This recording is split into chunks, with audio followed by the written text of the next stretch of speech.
स्वप्नात रंग भरताना भाग 46. लेखिका पिहू शिर्के. शब्दसखी. हो, एकच मिनिट फक्त. तू सुद्धा ये ना इथे 2 दिवस. खूप मज्जा येते. फिरू आपण नागपूर. लास्ट टाईम आपण आलो होतो तेव्हा काहीच बघितलं नाही इथे. अभि मुद्दामून शुभमला म्हणाला. मला कामं आहेत, फिरायला टाईम नाही मला. चल, फोन ठेवतो मी, बाय.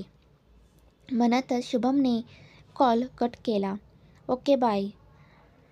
अभि बोलतच होता की तोपर्यंत कॉल कट झाला होता. किती खुश होती रुही आपल्यासोबत असताना. ती इतकी हसून कधीच बोलली नाही. शुभम रुहीचा विचार करतच म्हणाला. जायला पाहिजे का आपण नागपूरला? शुभमच्या मनात विचार आला.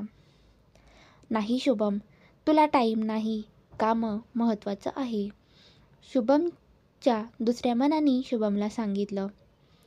तसं सगळा विचार झटकून शुभम आपलं काम करत बसला. आता पुढे.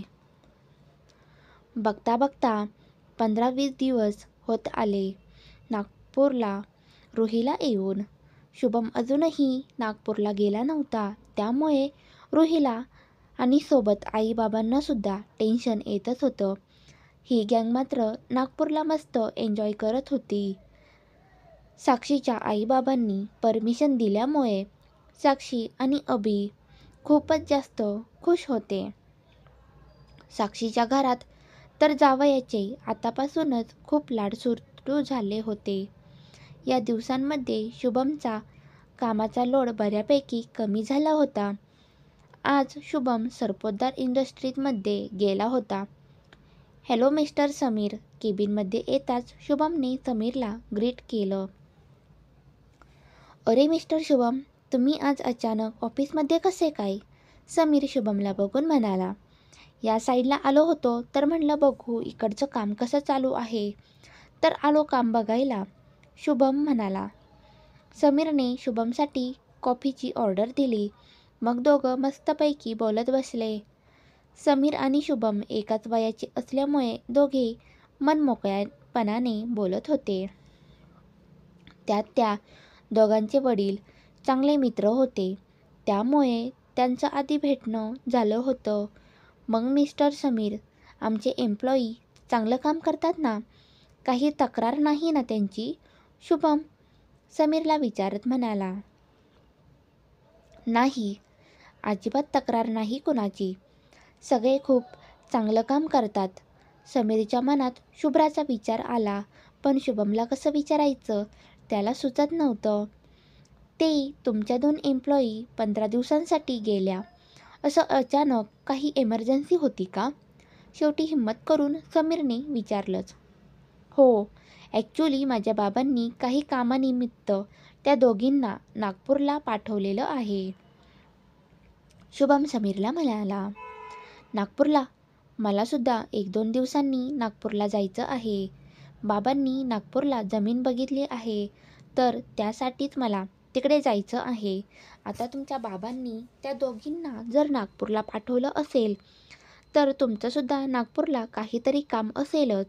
मी 1-2 दिवसांनी नागपूरला जाणारच आहे, तर तुम्ही सोबत येणार का मिस्टर शुभम? समीरने सहजच शुभमला विचारलं. समीरने असं विचारताच शुभमच्या तोंडून डायरेक्ट हो निघालं. हो, मलासुद्धा जायचं आहे. माझे मित्र सगळे नागपूरलाच गेले आहेत, त्यामुळे जाऊ आपण. आणि हो, आपले रिलेशन हे आधीपासून आहे, तर तू मला एकेरी बोल, मी सुद्धा तुला एकेरीच बोलेन. आपण 2-4 दिवसाची छोटीशी ट्रिपच प्लॅन करू आपण. समीरने देखील हसतच होकार दिला. समीरला तर शुभ्रासाठीच नागपूरला जायचं होतं. इतके दिवस ती इथे नव्हती, तर तिला कधी बघल असं झालं होतं त्याला. प्रेमातच तर पडला होता तो, पण त्याला अजूनही माहीत नव्हतं की शुभ्रा शुभमची बहीण आहे. लहानपणी ते सगळे भेटले होते. त्यानंतर समीर लहान वयातच त्याच्या काकासोबत बाहेर देशात शिकायला गेला होता.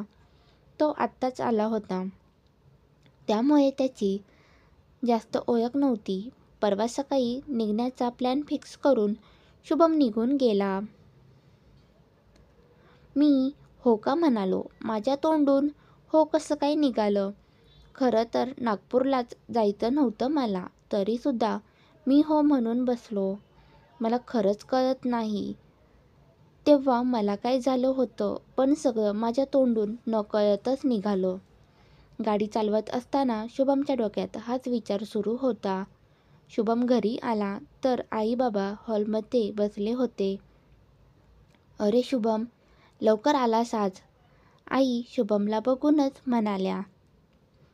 आई आता कामाचा लोड कमी आहे त्यामुळे मी आलो. आणि हो, परवा सकाळी मी आणि समीर सरपोतदार आम्ही दोघंसुद्धा नागपूरला निघणार आहे, तर प्लीज माझी तयारी करून ठेवशील. शुभम असं म्हणताच आईबाबांच्या चेहऱ्यावर हसू आलं, पण त्यांनी शुभमसमोर ते लपवलं. शुभम आपल्या रूममध्ये निघून गेला तसं आई बाबा एकमेकांकडे बघून हसले. आई तर देवासमोर साखर ठेवूनच आल्या आणि आता सगळं चांगलं होऊ दे अशी प्रार्थना करायला त्या नक्कीच विसरल्या नाहीत.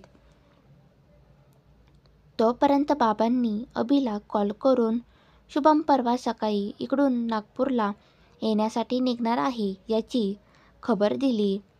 अभिने शुभ्रा आणि साक्षीला ही बातमी सांगितली.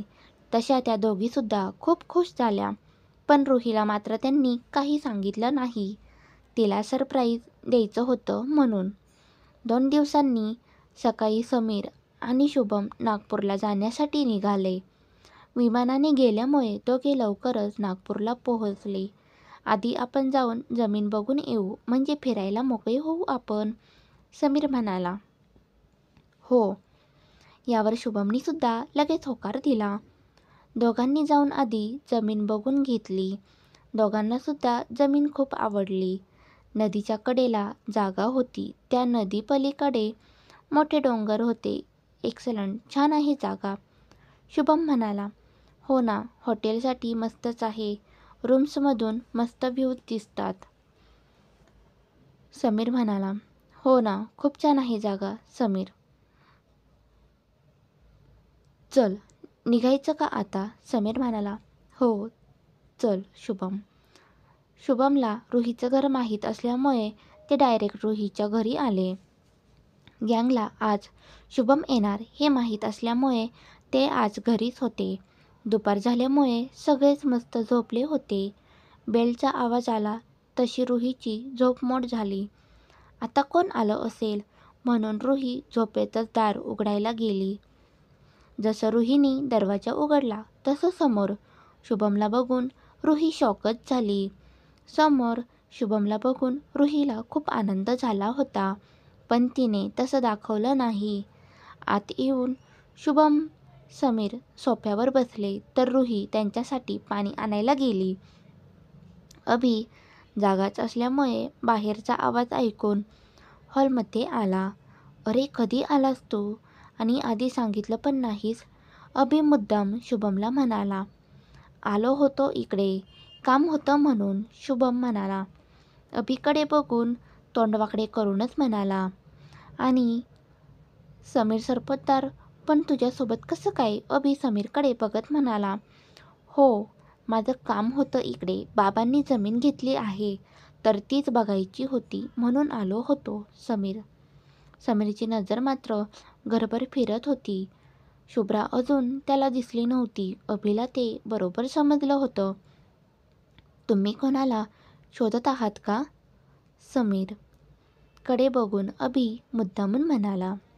नाही, कुणाला शोधत नाही, मी तर घर बघतोय. आपली चोरी पकडली गेली अशा आविर्भावात समीर म्हणाला. ओ अच्छा, मस्त आहे ना घर, रुहीचं आहे, अभि हसतच म्हणाला. हो, खूपच छान सजवलं आहे. इतक्या वेळात रुहीने समीर आणि शुभमसाठी मस्त गरमागरम मसाले भात करून आणला. दोघं वाटेत जेवले नसल्यामुळे चांगलेच पोट भरून जेवले. जेवण झाल्यावर त्यांना लक्षात आलं आपण अजून फ्रेश झालोच नाही. त्यामुळे अभि त्यांना घेऊन त्याच्या रूममध्ये गेला. तर रुहीसुद्धा तिच्या रूममध्ये निघून गेली. 3 वाजत आले होते तरीसुद्धा साक्षी आणि शुभ्रा अजून उठल्या नव्हत्या. रुहीसुद्धा तशीच पडल्या पडल्या शुभमचा विचार करत होती. विचार करता करता पुन्हा कधी तिचा डोळा लागला तिला समजलंच नाही. क्रमशः नागपूरला अचानक आलेल्या शुभमसमोर रुही उभे राहते आणि दोघांचे मन क्षणभर थांबते. मनातून दूर ठेवू पाहत असलेल्या भावना आता अधिकच जवळ येऊ लागतात.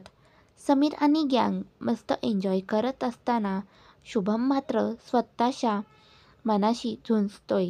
रुहीला भेटल्यावर त्याच्या हृदयात काय बदल घडतोय? होईल का शुभमला स्वतःच्या प्रेमाची जाणीव? पाहण्यासाठी वाचत रहा स्वप्नात रंग भरताना. स्टोरी आवडली असल्यास लाईक, शेअर आणि सबस्क्राईब करा. धन्यवाद.